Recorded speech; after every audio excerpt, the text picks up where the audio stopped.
Good morning po, South Beltri, NHA, Poblacion, Muntinlupa City. Nandito po kami ngayon.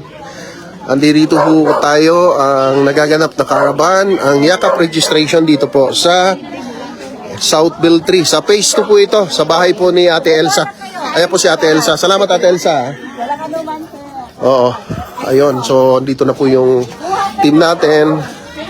At dito na kami sa sulok. Pero pagkabayan dito si Ate Elsa. Ayan. Ayan po. So may mga nagre-register na po. May naglalabas ng upuan.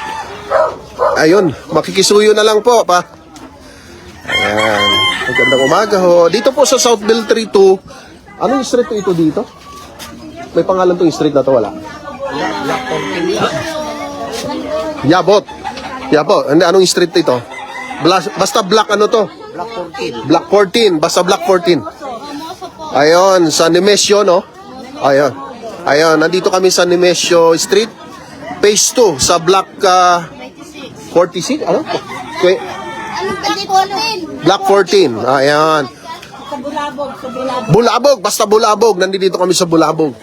Okay, ayan. Siyempre, ang lugar na to ay magkakapit bahay po sila rito. Oo. Opo. Pareho? Mataas na? Meron naman ito rin dyan.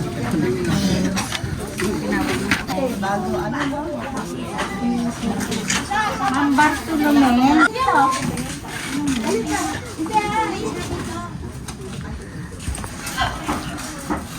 Kuya William, tsaka Kuya Esther, okay na to, no? Check ko na lang, ha? Ayan. Sige po, ma'am. Patong mo dyan, sir. Okay. Itago mo na yung ano mo, ate, ano.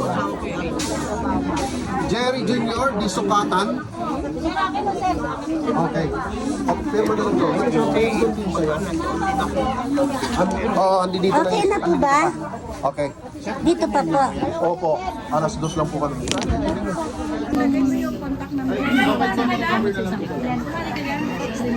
Anong height ng bata?